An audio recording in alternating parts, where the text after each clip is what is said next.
Bonjour, on se voit aujourd'hui pour aborder l'audit. Alors l'audit, c'est d'abord répondre à une problématique. Souvent, j'entends parler audit, aide, est-ce que j'ai le droit à telle aide, est-ce que j'ai le droit à fonds vert, est-ce que j'ai le droit à mes 30%, mais non, d'abord l'audit doit répondre à une problématique dans votre bâtiment, dans vos bâtiments, dans votre ensemble d'espaces de travail. Il répond bien sûr d'abord sur un problème économique. Je paye beaucoup d'énergie, ma facture est trop élevée. Quelle solution je peux mettre en œuvre? Une raison des fois écologique. Voilà, j'ai des objectifs carbone, vers quelle option je peux aller pour utiliser telle autre énergie. Mais aussi des conditions de travail qu'il va falloir améliorer. On a parlé du Covid, on a aussi dans l'ensemble les COV. Je suis dans une ambiance plutôt chimique par rapport à l'extérieur, par rapport à l'intérieur, à l'utilisation dans des entrepôts qui sont proches de moi de produits chimiques. Ça va être aussi des problématiques allergiques, de conditions d'utilisation, typiquement pour les enfants. Ils utilisent un espace, une classe qui est fermée, il faut la ventiler, il faut qu'il reste concentré. Il y a aussi les allergènes. Donc on voit que, en fin de compte, cette audit, pour plein de raisons, qu'elle soit économique, qu'elle soit écologique, qu'elle soit en conditions de travail, en santé, cette audit doit répondre à plein de questions.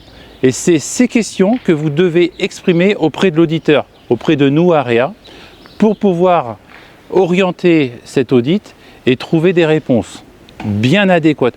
La réponse, c'est pas « oui, vous avez le droit à des aides ». Non, c'est vous devez attendre beaucoup plus de ça d'un audit, vraiment qui vous apporte des solutions pour améliorer le quotidien, que ce soit au niveau de la facture, au niveau de l'hygiène, des conditions de travail de vos collaborateurs et ainsi de suite. Alors, que va contenir l'audit? Aujourd'hui, là, je suis dans l'enceinte du Crous à Hérouville-Saint-Clair. Il est sujet à un programme global de rénovation. On a fait pour une partie de cet ensemble des audits. Cet audit, il va aborder, donc il va donner des points, cette fois-ci techniques. Il y a eu une problématique qui nous a été posée, et ensuite, nous, au travers des points techniques qui vont être concentrés dans cet audit, on va apporter des solutions. Donc, typiquement, ce bâtiment a été construit dans les années 70, il a été un peu rénové. Vous voyez derrière moi des fenêtres blanches typiques des fenêtres en PVC qui aujourd'hui commencent à être à bout de souffle, et également on commence à être plus exigeant par rapport à ce type de bâtiment. On dit oui, il est un peu isolé, mais comment peut-on l'isoler en plus? Il est peut-être un peu ventilé, on voit quelques entrées d'air ici et là. Est-ce qu'on peut mieux le ventiler? Il est chauffé. Si on aborde ce bâtiment en rasant les murs en plein hiver, on va avoir des ondulations d'air, typiquement révélateurs de la fuite énergétique, parce que les murs ne sont pas suffisamment isolés. On sait que ce type de bâtiment, vous voyez, on entend bien les mouettes.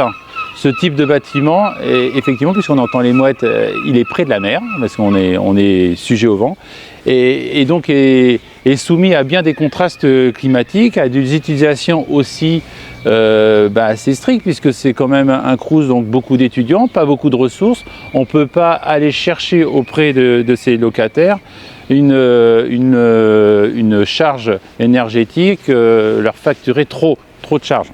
Donc tout ça doit être concentré dans des solutions techniques dans notre audit. Et cet audit donc, va présenter avec des scénarios précis, des temps de retour sur investissement, des coûts globaux de travaux et des temps de retour sur investissement pour pouvoir se projeter. Et donc, après, on va vous donner l'audit, vous, demandeurs. Et qu'est-ce que vous allez faire de l'audit? Cet audit, il va répondre à des critères tertiaires. Donc tout ce qui est bâtiment de plus de 1000 m² doit répondre à un engagement de travaux d'ici 2050. Le décret BAX. Il y a également des fonds verts. Cette fois-ci, là, on va se poser la question pour répondre au fonds vert. Mais ce n'est pas le fonds vert qui va initier l'audit. D'autres types de certificats d'économie d'énergie, d'autres types d'aides.